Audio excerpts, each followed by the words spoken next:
What is up, everybody? Welcome back to another Mizzou Football post-game show on my channel. My name is Josh Fan of ShowMeFootball.com, covering your Missouri Tigers. And tonight I am joined by none other than Brayden Dowers to break down this Mizzou Football roasting of the Arkansas Razorbacks on the road, 48-14, to close out the season and finish the year 10-2. Missouri officially hit that 10-win mark today after today's massive win over the Arkansas Razorbacks. Great win to close the season, and we're here to break it down for you. But Brayden, what are your initial thoughts on Missouri's complete route of the Arkansas Razorbacks on the road today? Are you surprised by the results, or was this expected? I'm just going to get it out of the way now that you guys should go over and watch Show Me Movies, because this is going to be a very short post game with not really too much to say, because Mizzou absolutely dominated. They smacked Arkansas tonight, roasted some piggies. Always just the greatest way to have Black Friday is I wake up, eat some breakfast, watch the Iowa-Nebraska game. Then I watch Mizzou and Arkansas and put up Christmas decorations. And that's what we did today before I went into work. And what a game. Like, this is just the perfect send-off to the season. I know that you said that you were worried about it, and to answer your question, no, I wasn't really too worried about this game. I know I said it on the Florida post-game show that Drink's going to get the guys up for this. He's not going to let another Florida game happen. I knew that it was a rivalry game, but Arkansas has been a fucking mess this year. They fired their offensive coordinator. Sam Pittman literally said that he doesn't know how to build momentum going into the offseason. Completely just demoralized the entirety of this Arkansas program. Trajan Jeffcoat, guess Fayetteville. I hope Fayetteville's still a pretty cool town, buddy. Just what a win. Great way to end the year. Let's go to New Year's Six Bowl. Not much else. Yeah, winning this game pretty much put Mizzou in prime position to get one of those NY Six Bowl slots. Because if you look at the other games that have gone on today, like from the teams behind them, Penn State was behind them. Nothing really. I mean, they're up 42-0 on Michigan State, but nothing they can really do is going to make them jump Missouri. Missouri also destroyed Arkansas today, so like that, nothing there is changing. I don't really think Louisville. I mean, if Louisville beats Florida State somehow and they pull it off, then sure, they could jump Mizzou next week or something like that. In the ACC championship game, Louisville still has to play Kentucky though, and I'm not chalking that up as a win for either side. So Mizzou's going to be in an NY6 bowl. All they really had to do was win today. They did that. They're in. Which one they get, that remains to be seen. We'll see what happens. I'm pretty sure there's still some crazy scenario that would take a bunch of bonkers stuff happening that Mizzou could sneak into the playoff, Brayden, but I don't really foresee that happening. In fact, for that to happen, I'm pretty sure Texas would have to lose today and Oregon State would have to beat Oregon, and it doesn't look like either of those are going to happen. So, in fact, as I just said, that Oregon just picked off Oregon State, and they have it at midfield. Yeah, so that doesn't look like it's happening, but still a fantastic year nonetheless. That wasn't a pick. That was just a 4th and 2. That looked like an incompletion. Anyways, continue. Yeah, still a fantastic season. To hit that 10-game mark, I mean, I was pretty optimistic coming into this year, but even I could not have predicted a season like this, a season as special as this. And I think I'm just going to start there because, man, what more can you say about how special this season has been and the job that Eli Drinkwitz has done? I'll say it again. I feel like a part of a sizable minority, if you will, that stood by Eli Drinkwitz even after last season and said, give him time to build this thing. He will get it going. You know, the recruiting is great. I believe in what he's building. You know, get an offensive coordinator in here. Let's see what he can do. And these are the results you get. This is the result of being patient and being a patient fan, because had Mizzou overreacted last year or had Desiree Reed, Francois gave in to what fans were saying on social media and stuff and fired Drinkwitz, we would have missed out on a 10-win season. And I feel pretty confident in saying that whoever you would have hired after Drinkwitz was not coming in here and having a 10-win season in their first year. And if they were ever going to have a 10-win season, it probably would have been a while. So, you just have to be patient. At a program like Mizzou, in a sport like college football, you have to be patient and let the coach build their own program, get their own guys in here. I know people like to point to the transfer portal and say it doesn't take that long anymore, but even the transfer portal is only a Band-Aid sometimes to problems that need to be solved through years of high school recruiting and a coach instilling a culture, because you can bring in a bunch of elite recruits through the transfer portal, but building the culture is still a very important part of the job, a part of the job that I think Eli Drinkwitz has absolutely nailed. Eli Drinkwitz is a great motivator. He's a great ambassador for the university. These guys love playing for him. Ennis Rakestraw, who's out today due to injury, I know he did something out. It was a picture of Drinkwitz after the game, and he talked about how much they love playing for him and how they always believed in him and all this stuff. And they really embodied the STP moniker this year that he came up with. And it's, again, resulted in a double-digit win season. And I'm just glad that Eli Drinkwitz is my football coach. I'm glad that he was able to put up a 10-win season this year. Things could not be going better for the football program right now. I mean, even look back at like Gary Pinkel when he was the head coach. His first 4 years, he had a very similar record to Eli Drinkwitz. Had Mizzou and Pinkel out of town after those first 4 years, they would have never experienced the winning that they did, the being into SEC championship games, all of that. And I just felt like Eli Drinkwitz deserved that same time because we do not want to be that school that is recycling head coaches every 4 years. It's just not a good place to be in. It makes the job very volatile for whoever does take it. And it's not a good spot to be in. And that's what we would have been looking at, after firing Barry Odom, after firing Eli Drinkwitz. Had we done that, they gave Eli Drinkwitz the time that he deserved, in my opinion. And now you're getting the fruits of that labor. You're seeing everything come to fruition. So just a great job by Eli Drinkwitz and staff. And, I'm singing drinks right now, but a lot of credit also has to go to the coordinators, Blake Baker and Kirby Moore, because without those two guys, we also would not be here right now. Yeah. You went on there for a bit. I don't really have too much more else to add about Drinkwitz. What I will say is, like, we were done with him after the Middle Tennessee State game. Like I mentioned it before we started this, like we should go back and just listen to ourselves during the Middle Tennessee State post game. That was the first one that we did this year. That was the first time I started to have doubts. I will say that, and you guys can go watch that. And that's go watch that, because comparing that to how we feel now, it's night and day. Yeah, like the entire vibe of the Middle Tennessee State game is so much different than where we're at now. And I saw a couple of tweets about it, but I think at this point in time, you can definitely say that Harrison Mevis's 61-yard field goal against Kansas State was a program-altering moment, because momentum may not be the biggest thing in professional sports, but it is 100% a very, very real thing in college sports. You cannot convince me otherwise.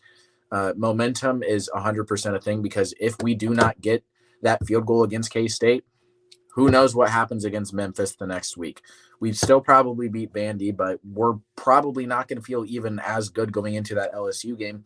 But because we were able to beat K-State, we felt like we had a shot. And even though we didn't beat LSU, we were really, really close to winning that football game. And just because of what we did last year against Georgia, we were able to go into Athens and put up more of a fight against the number one team in the country for the last 3 years than just about any other team has ever done in Athens in that time frame.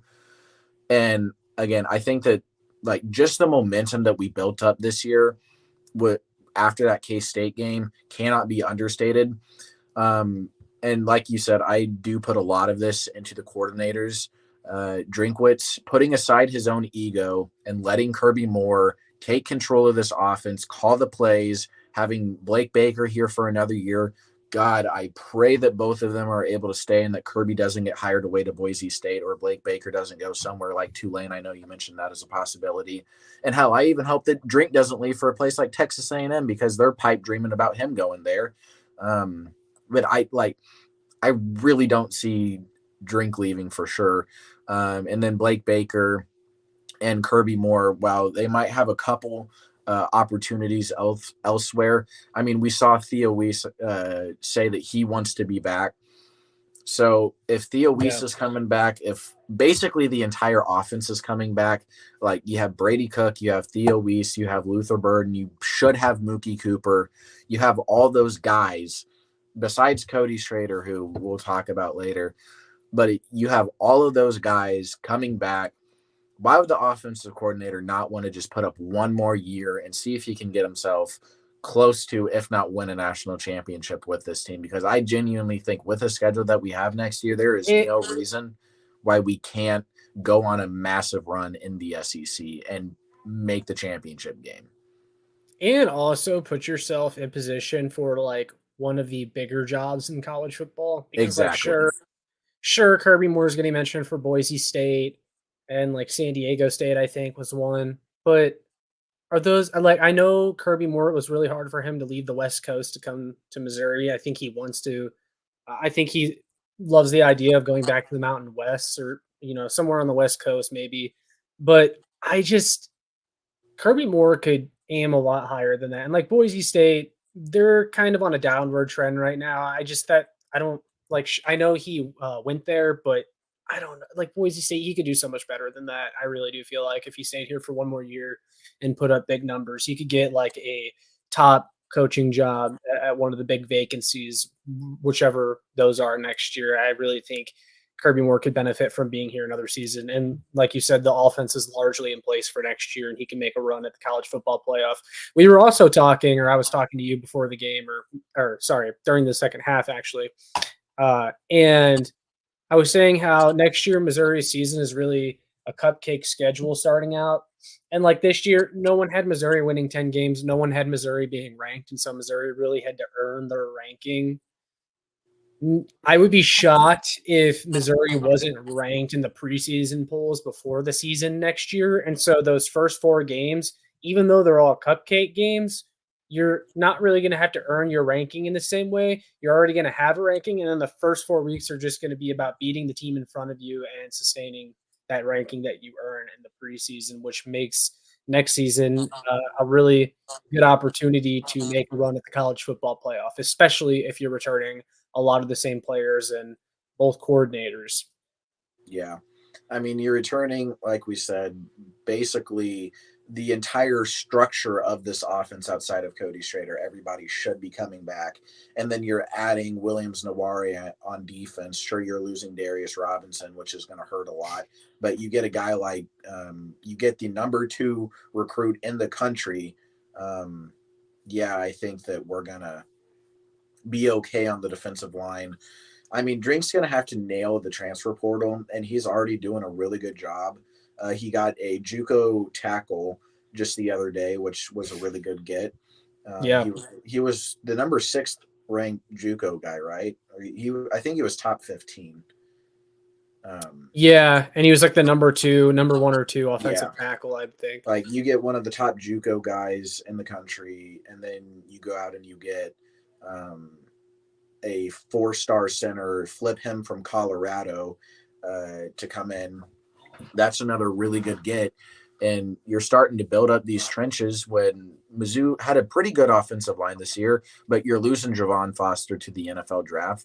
I don't know how old Connor Tollison is, but you might want to look to replace him. Xavier Delgado and a couple of the other guys as well. Always looking to just get pieces that can possibly compete and possibly make you a better football team. If the college football playoffs was this year, we're obviously in it. We're probably the 9 or the 8 seed in it.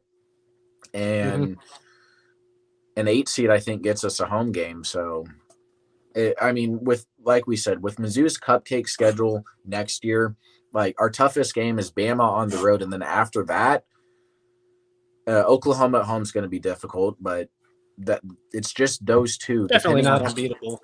yeah. Texas A&M on the road, that could be an interesting one. South Carolina on the road, I'm always going to be skeptical, even though we're on a 5-game win streak against them. And if they keep Beamer, I would assume that we win that game, but maybe he turns back a corner and they get back on track. But there's really no reason why Mizzou shouldn't be repeating, if not doing better than what they did this year next year. As long as they have both coordinators and as long as Drinkwitz is still the guy and nothing just completely falls apart and everybody leaves in the transfer portal, which I don't see happening, this team should be really fun to watch next year. That should be really fun to watch. I can't believe we're going to have to wait like a month and 8 days to see them again. That's going to be miserable. Yeah. And then we'll have to wait again until August, which sucks. But having to wait a month and 8 days will not be fun. But if we can go into a New Year's Six Bowl and beat Penn State or beat Louisville or beat Oregon State or one of these other teams that think that they should be ranked higher than us, but they aren't, let's bring it. Have a great New Year's Day. Yeah, for sure. Going back to the offensive line real quick. Tollison has another couple years. I'm pretty sure. I forget on Xavier Delgado. But I mean, Cameron Johnson comes back. Armin Membo will be back. He's your starting right tackle. Mm-hmm. So he was the one that got thrown out today, right? Yeah, he got thrown out in that fight, Armin Membo. Luckily, I love that energy that he brought. Yeah, no, I'm not mad at him, honestly. I'm glad that he decided to do it in the first half, because had he done it in the second half, then he would be missing the bowl game. Mm-hmm. So getting ejected in the first half, great awareness right there. Like, if you're going to throw punches, do it in the first half, I guess. But yeah, screw Arkansas. Of course, they wanted to muck up the game after they realized they had zero shot. Mike Drinkwitz said after the game, "We were here to play football. They were here to fight." Loved that from Drinkwitz. I love how Drink is just going on a warpath of pissing off every single coach and every single team in college football. Because I was talking about it with my dad earlier. Like, Louisville fans fucking hate us. Oregon State fans don't really like us either because they think that they should be ranked above us. Michigan fans definitely aren't going to like us after our football team tweeted out that we were America's team, just taking shots at him because Drink made some comment about them earlier that I missed.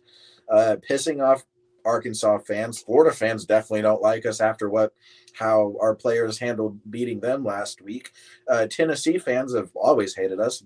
We've always hated them. So, I mean, we got so many people that just do not like us, but we just, like, the team just doesn't care. They're just going to show up on Saturdays and they're going to beat your ass. And I love that. Yeah.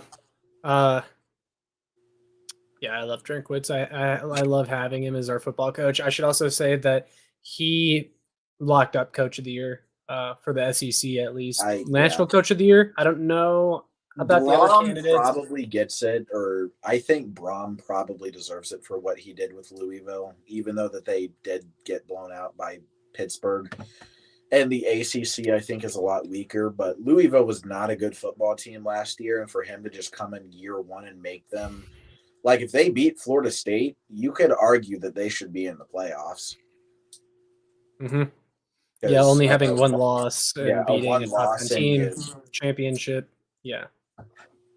Also, if they beat Kentucky, but yeah, that'll be a big one. But we'll see about National Coach of the Year. SEC Coach of the Year, have to think it's Drinkwitz. Yeah. It's got to be. But I want to talk about this game just a little bit, even though there's not too much to overanalyze. Mizzou was the better team. Arkansas sucks. But before KJ Jefferson went down, I'm sure some Arkansas fans thought they had a shot. After he went down, it was over. Like, they were never beating them. They were never beating them with KJ Jefferson. But after he went down, it's like, and Mizzou went up 17-0, and then they scored right after that scrum broke out. Arkansas was just, they rolled over, which is something that they've kind of done as of lately. They did it against Auburn as well in that game late in the year. So I'm just going to say it. I don't understand why Hunter Yurachek, the Arkansas athletic director, would make a declaration as strong as we're bringing Pittman back next year before seeing how the end of the season played out. Because what happened today against Missouri, that's the type of game where if you are an athletic director, and let's just say Hunter Yurachek never said anything about Sam Pittman coming back, but was thinking about bringing him back, that's the type of game that can change your mind. And he can't do that anymore because that would just be an awful look. It's I mean, I happened guess he's before. yeah, I it forget has. when exactly it did, but there was a guy, or it was Joe Judge in the NFL. Like the Giants front office and owner promised that Joe Judge would be back next year, and then they got absolutely walloped the last 2 weeks of the year, and then they fired him. That's what I was like. I knew that it's happened before, and I'm thinking like it could happen with Pittman because I mentioned it earlier, but him to literally come out and say, "I don't know how we're going to build momentum."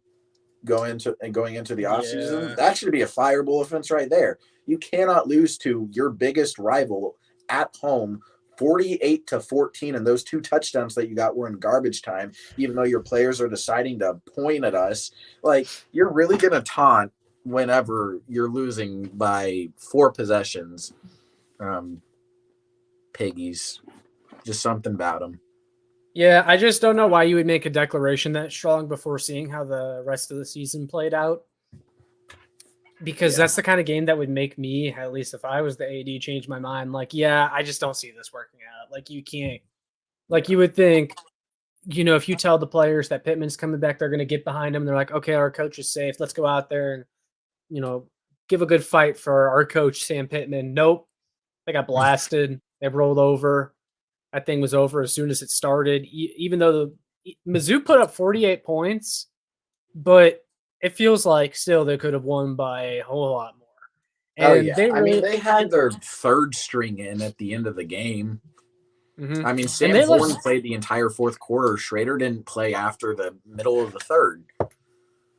yeah, and they left some points there on the board early.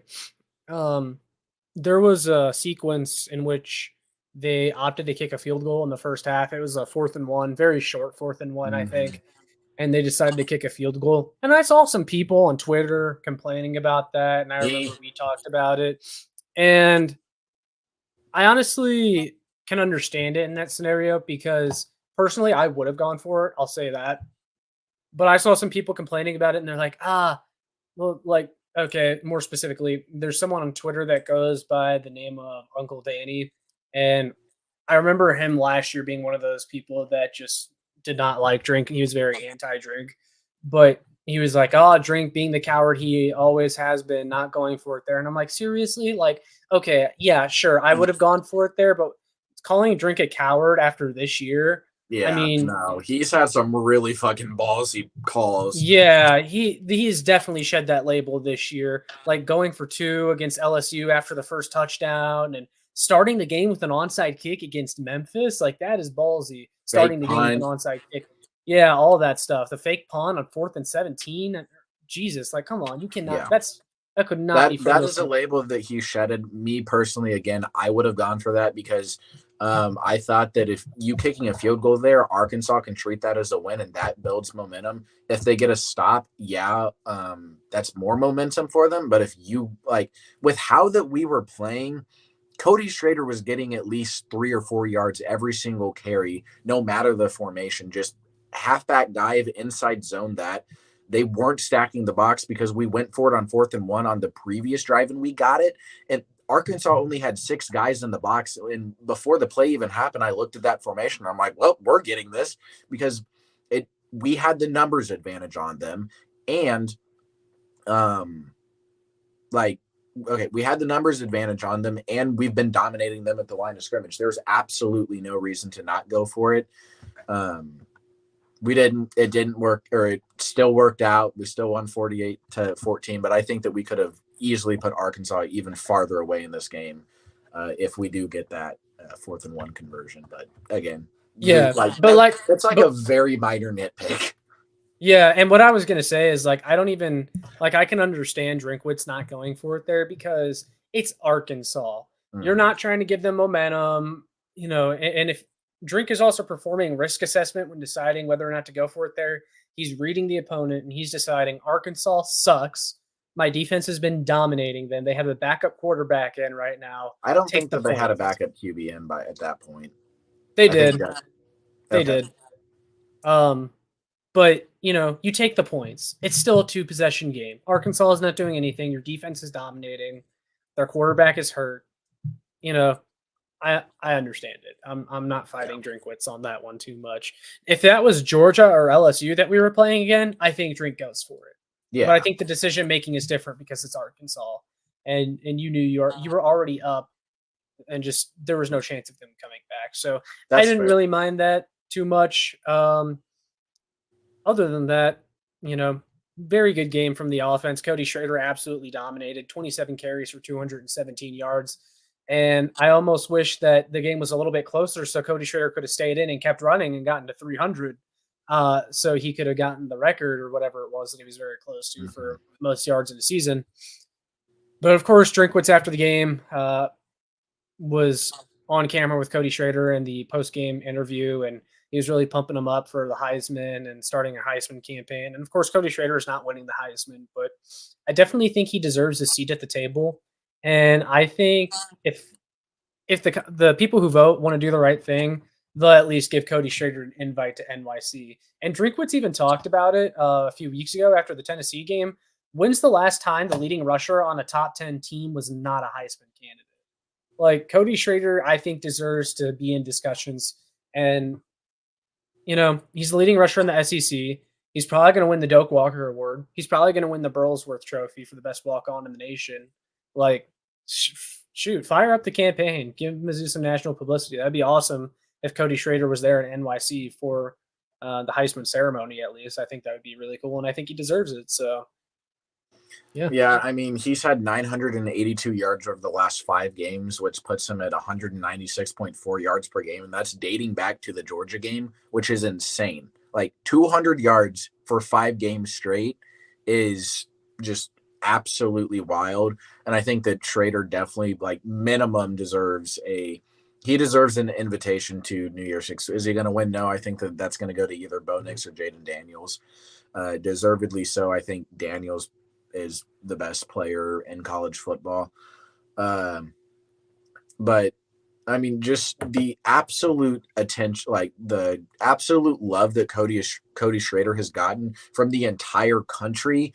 I mean, they had that like 5-minute mini documentary on CBS before the game about him. It had his Truman State football coach. It had his dad and a couple other guys just talking about how good that Schrader's been, because I mean, he's taken the nation by storm with what he's been able to do. Having a guy walk on to the team, then go up against Georgia and put up, I think he had almost 200 yards in that game, and then do it again against Tennessee, then do it again against Florida. Like, how can you not love a story like that and love what Cody Schrader's done? And God, I wish he had another year of eligibility, because I genuinely think that he could win the Heisman next year if he was eligible.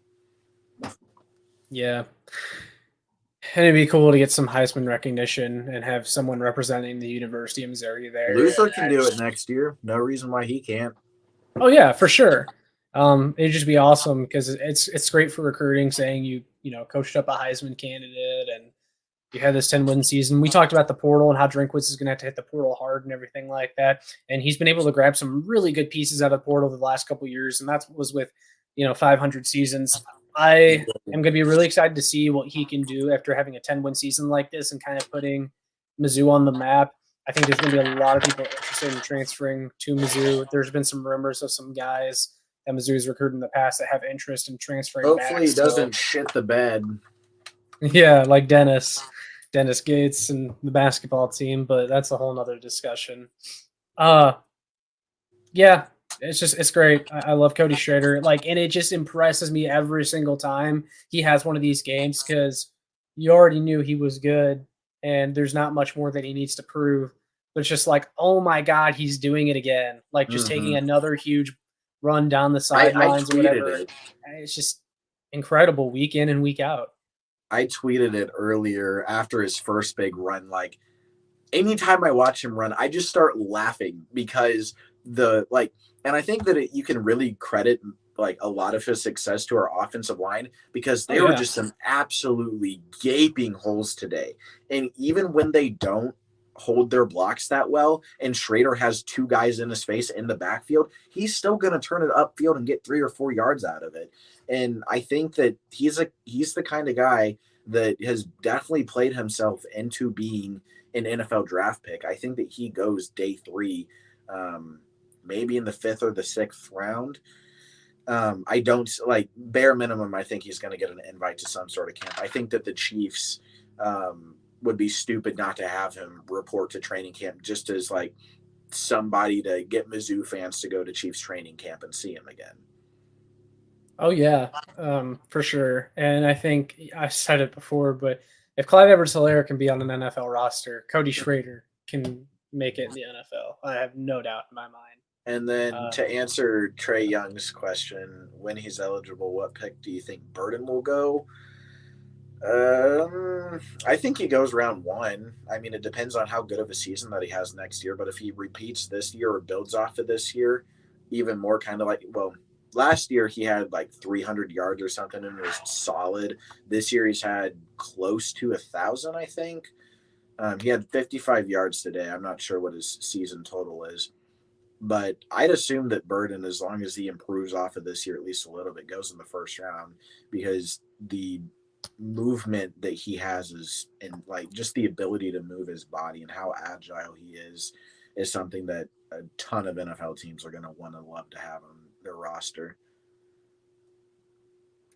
Yeah, I'd say, he's easily a top 20 pick next year if he replicates this year's success and, like you said, just kind of improves on some of those little things. Get drafted next year? Hey, if Anthony Richardson can go in the first round, why can't Brady Cook? I mean, they put up similar stats. I mean, they put up nearly identical stats last year. Yeah. But, of course, Anthony Richardson has all these measurables. So it's whatever. Brady Cook could be like a 7th-round quarterback. Why not? He could be like a Max Duggan, maybe go be a backup somewhere. Backup quarterback. I genuinely think, no. There are a couple, like that one throw to Luther today. That is an NFL caliber throw. Mm-hmm. Like he can make himself into a like decent NFL backup if he really wants to and continue the trend of just Mizzou having the best backups in the league. Yeah, and I was going to say about the passing game, like Brady Cook was actually pretty off today. He was only 12 of 20, only had 112 yards, 2 touchdowns. The passing game in general was not great. Luther Burden, only 6 catches for 55 yards. But we didn't need them to be great. And we still won 48-14, which is it just shows you how many different ways this team can win. They can run it down your throat. They can air it out. The defense can wreak havoc, cause turnovers. There was a defensive touchdown in this game. The Mizzou defense has kind of been a mixed bag at different times this year. But for the most part, they've also had a really good year. And like we complained about the linebacker play last week and the run defense and all that. Linebacker play this week was great. Oh, they more than bounced back. Tristan Newsom was all over the field flying around. In fact, Tristan Newsom had 15 total tackles. He had like a sack, a forced fumble. Chuck Hicks had a forced fumble or a strip sack that led to a defensive touchdown from Jaden Jernigan. The defense was amazing today. Jalen Carlise was out there causing turnovers and making plays. Sidney Williams, the reserve defensive back, even without Ennis Rakestraw, without Tyron Hopper, this defense looked elite. And I know it's Arkansas, and I did underestimate a little bit just how bad Arkansas's offensive line was. Like I knew it was. You said you were worried about this game. I mean, yeah, leading up to it, I was like getting kind of nervous because it's rivalry week and sometimes weird stuff happens. But yeah, no. Once I saw how bad their offensive line was, I'm like, they're not. The most offense they had on the day was like a 15-yard face mask penalty that CBS didn't even that show. Was how they got their first down. Their first down was a face mask on 3rd and 7. Which we still don't have proof if it ever actually happened because CBS never showed the replay. So I don't even know if there was a face mask, but maybe the refs just felt bad for Arkansas. But yeah, screw Arkansas, a bunch of hillbilly thugs. I mean, just mucking it up because they had no chance. Yeah, and just Oink, oink, They're out oink. there getting a bunch of flags, bunch of penalties. That's a poorly coached football team. That's a poorly disciplined football team. And again, I have no idea how Sam Pittman is coming back for another year. I mean, I'm glad, I'm happy, I'm not complaining. Like, guys, we get to play Sam Pittman again next year. Again. At home. Like, I'm looking forward to that. Like, we get to beat up on Sam Pittman again. Eli Drinkwitz is Arkansas and Vandy at home next year. I would gladly trade both. I'd gladly trade both of those, play those two on the road, and get Bama at home instead. But I can't wait to beat up on the Piggies again next year. I truly don't understand why they're bringing him back. They have Will zero Sam Pittman be right coaching the game next year? Will he make it to that point? That's a good question. I know we play them sooner in the year than we typically do. It's not going to be the Black Friday game anymore, but we'll see. No. That sucks. No. I don't think always so. like that. It's been a fun tradition for me to just watch them on Black Friday and put up Christmas decorations. Yeah. I don't need Texas and Oklahoma in the SEC. This is so stupid. I want to keep. I'm very glad it's funny too. Oklahoma. You know what's funny? You know what's funny is that I've seen a lot of people complain about them coming, and that we need to keep it like the old SEC, the real SEC, and like we're included in that. Yeah, like, we were the punching bag for the SEC so long. Like Mizzou doesn't belong in the SEC, and now they're like, no, we need to keep it. That, and people are going to say that Oklahoma and Texas, you belong, but not Mizzou. Fuck them. Just steamroll right through these fuckers. Like, I don't like many teams in the SEC. Like, straight up. We have a winning record against most of them since we've joined. So, I mean, if we don't belong in the SEC, I don't know what you say about these other schools. And speaking of that, Arkansas, of course, everyone was taking victory laps around them today, and their media and just everyone, because Arkansas chirped a lot in the offseason. Even they're John the better Neighbors, team. They just don't win. Yeah, John Neighbors, who was the guy who did the video with that SEC podcast saying that Arkansas is the better team. They just don't win the game. But it's very clear that Arkansas just is never the better team, and that's why they don't win the game. And honestly, Arkansas doesn't really have much to hold over Mizzou. Mizzou is just a better football program, but these guys are taking their victory laps. In fact, I got Luther Burden's Twitter page pulled up here because he was pulling receipts after the game. There was this 24/7 Sports. Their writers all voted where every team would end up in the SEC this season. They had Missouri 13th, so he put that out. And then he tweeted at Buzz John Neighbors, quoting that video, laughing emojis. And then he replied to the guy. He says, and with that final showing, Razorback football goes 4-8 by losing at home, Mizzou 48-14. Last year was a disappointment. This year was a failure. And Luther just says, laughing emoji, laughing emoji. Just calling the guy out. Oh, I love how our players are getting on and they're saying, it's not even a rivalry, and just going after all these Arkansas talking heads because they still want to refuse the fact that this isn't a rivalry, which it isn't because we constantly beat their ass, and it's not a rivalry if they never win any of the games. But, when your players are starting fights and, your fans complain about not being able to beat us, then I feel like we are your rival. You just don't want to admit it. So there's one guy. I know that we said that not many people predicted that Mizzou could be at this point, but there is one man that did. Terry Cluner said that we were going to go 10-2. Yes, that is true. Terry Cluner. 10-2. Shout out Terry Cluner. He did say at the beginning of the year that Mizzou would go 10-2 this year. I know last year he had us 11-1 and sneaking into the playoff. That did not happen, but he rebounded this year. He was right about this team all along. And he had been saying it since February that this team was going to be 10-2. So props to Terry Cluner, and also Cousin Shane on that SEC podcast. He said they were going to be 10-2 as well. Yeah, he picked us to go 10-2. However, I have to call out Mike, who picked Arkansas for some reason to win this game. I know he said he switched his pick last minute after watching the. Yeah, well, yeah. He said he switched his pick last minute because he didn't think Cody Schrader would lose his final regular season game in a Mizzou uniform. So whatever. I mean, he took a longer road to get there, but at least you got there, right? Yeah.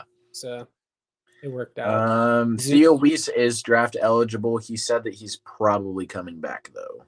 He said on Luther's Instagram Live that he's coming back. Now, his dad came on Twitter and said that he said it in the heat of the moment and to slow down. So, I mean, I think Theo Weiss, he's definitely considering coming back, but I also think he would be dumb not to at least explore the NFL since this was his best season since he's been in college. And maybe he hears some good things and he decides to go. But if he does come back, that would be pretty massive. I mean, even if he doesn't come back, we have James Madison, Joshua Manning, Luther should still have Mookie. I could see Mookie going to some other team and wanting to be the number one guy. But I think he's fine with the situation that he's in here. I don't see that many guys leaving. And I was talking about it with my dad. I don't see many guys wanting to sit out the bowl game. Like, at all. Like, not an NY6 bowl. You don't want to sit down in the NY6 bowl because you are playing some of the cream of the crop. You're going to be getting reps against other people that you're going to be going up against in the draft. So, like, a guy like Darius Robinson, you might think that he could sit out, but I think that he's only going to get higher draft stock if he plays in that game, because if we do play Penn State, he's going to be going up against Olu Fashanu, who is the top tackle in college football and is going to go in the top 5.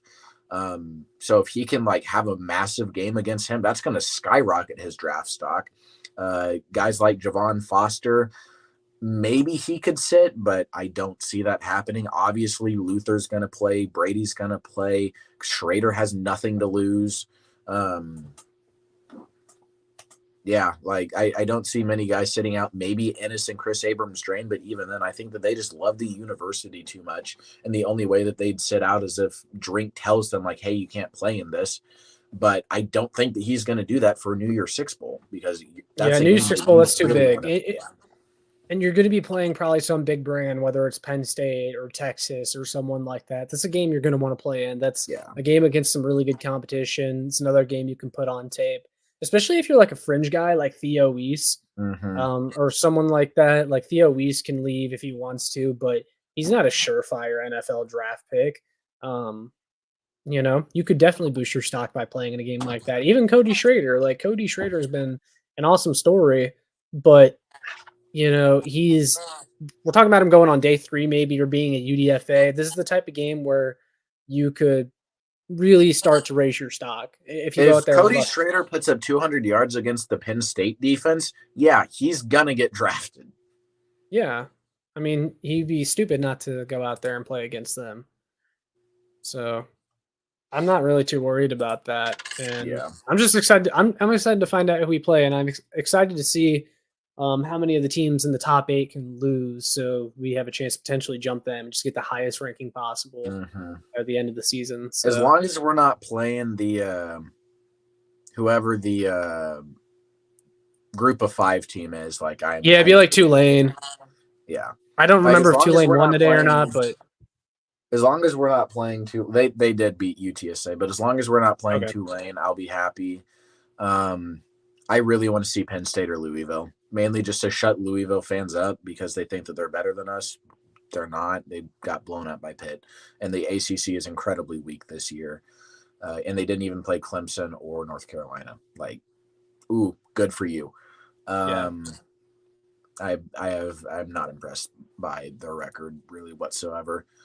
Then you got Penn State, who I think that we just match up really well against, and they're a big national brand. So, for sure. I also forgot to mention, this is funny, I'm going to show this. So Luther Burton had his Instagram Live after the game, and Davion Dozier, who is a wide receiver for Arkansas, was on Luther's Live and asked if we had spots open at Mizzou. So, great situation over there at Arkansas. Yeah, great players culture, are begging. Great locker room. Yeah, their players are begging to come play for Mizzou. So, and Trajan how things are going over there. Yeah. Cool city, though. Cool city. Just not great football. No. Eddie Rose asks if there's a way we jump whoever wins between Michigan and Ohio State. No. If Well, I mean, if Michigan gets absolutely blown out, especially with how they looked against Maryland last week somehow, then yeah, I think that we jump them. Really? I still think they'd be Okay, ahead of us. if Ohio State won like 48-14 or something, like we did, like if Ohio State wins 48-14, yeah, I think that we jump Michigan. Probably. Or well, we probably jump Michigan in the AP, probably not the CFP.